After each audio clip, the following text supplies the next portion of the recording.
नमस्कार दोस्तों, इस वीडियो पे हम बात करने वाले हैं यूपीएसआई एग्जाम 2021 यानी इसकी जो लिखित परीक्षा है कब तक हो सकती है और कितने दिन अभी हमारे पास शेष बचे हुए हैं ताकि तैयारी को और बेहतर कर सकें। परीक्षा की रणनीति कैसी बनानी चाहिए, इस वीडियो पे हम बात करने वाले हैं।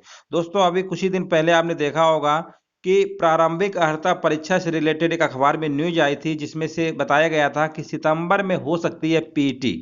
ठीक है ना। तो यहाँ पर देखिए, यहाँ पर अभी कोरोना जिस तरीके धीरे धीरे कम हो रहा है तो एग्जाम की पॉसिबिलिटी धीरे धीरे बढ़ रही है।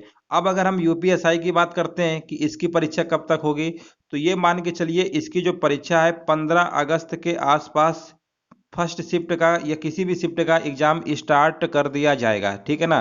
तो दोस्तों याद रखिएगा, अगस्त में ही इसकी पॉसिबिलिटी है। पॉसिबिलिटी के 100% चांस है, 100% चांस है कि इसकी परीक्षा अगस्त में ही होगी। अब अगस्त में अगर होती है, मान लेते हैं 15 अगस्त, तो अगर अब हम जोड़ते हैं कि हमारे पास कितने दिन शेष बचे हुए हैं, हम ये मान के चलते हैं कि अभी हमारे पास सिर्फ 60 दिन का समय बचा हुआ है। अब 60 दिन में कैसे यूपीएसआई का एग्जाम क्रैक करें, तो देखिए सबसे पहले आपको सिलेबस के बारे में पता होना चाहिए। इसमें 4 पार्ट में एग्जाम होगा। इसमें आपकी हिंदी, मूल विधि, रीजनिंग और मैथ आएगी। अब ये भी पता होना चाहिए कि एक सेक्शन से 100 नंबर का क्वेश्चंस बनेगा। तो मैथ रीजनिंग में कौन से टॉपिक से क्वेश्चन ज़्यादा बनते हैं, ये कौन सा टॉपिक तैयार नहीं है, तो पहले उसको एक प्लानिंग के तहत तैयारी करिए।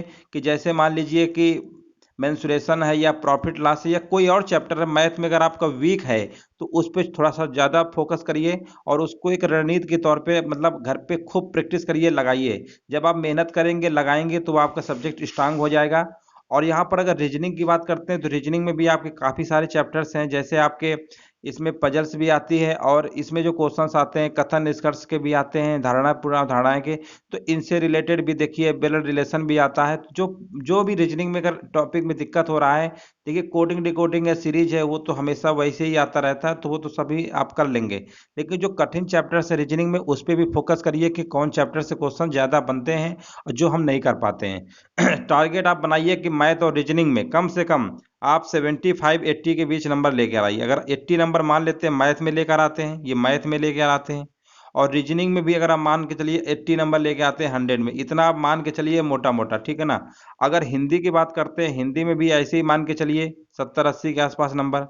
और अगर इसके बाद मूल विधि और संविधान, उसकी भी अगर हम बात करते हैं तो उसमें मान लीजिए कि 70 नंबर के आसपास, मतलब 70-80 जो भी ला सकते हैं। लेकिन ये आपको 80 का टारगेट लेके चलना है। मैथ रीजनिंग में 80-80 के टारगेट लेके चलेंगे तो इधर आपके 160 हो गए और इधर हो जाएगा 80 और 70 कितना हो जाएगा, 80-70 हो जाएगा 150। ठीक है ना। तो इस तरीके से आप देखेंगे 6-5-11 यानी 310, यानी 300 के आसपास जब आपका स्कोर पहुंचेगा तभी आपका सेफ स्कोर माना जाएगा। क्योंकि इस बार कंपटीशन भी है, काफ़ी लोग इसमें फॉर्म भी डालेंगे। तो 300 प्लस नंबर आपके आने चाहिए 400 में, तभी आपका सिलेक्शन हो पाएगा। तो अभी से 60 दिन बचे हुए हैं, उन टॉपिक पे ध्यान रखिए। हिंदी जैसे पढ़ रहे हैं तो हिंदी में भी देखिए समास वगैरह है, अलंकार वगैरह, संधि विच्छेद, जो भी चीज़ें हैं उसको अच्छे से पढ़िए।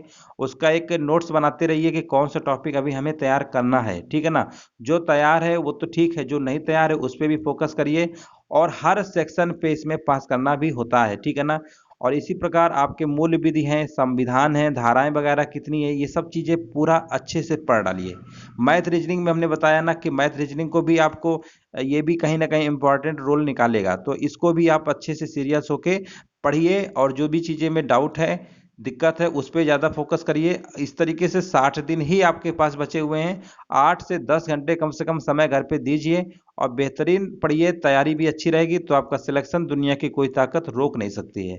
तो ठीक है दोस्तों, 60 दिन का समय आपके पास है। और हम इस समय मैथ का जो टेस्ट है शाम को 8 बजे लेते हैं। इसके बाद रीजनिंग का भी कुछ समय बाद शुरू करने वाले हैं। तो आप चाहें तो हमारे क्लास में आ सकते हैं, वीडियो भी देख सकते हैं और उससे आपकी तैयारी भी पता चल सकती है। तो ठीक है दोस्तों, आपको यही बताना था कि आपके पास समय बहुत कम है।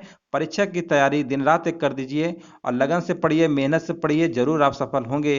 वीडियो देखने के लिए दोस्तों धन्यवाद।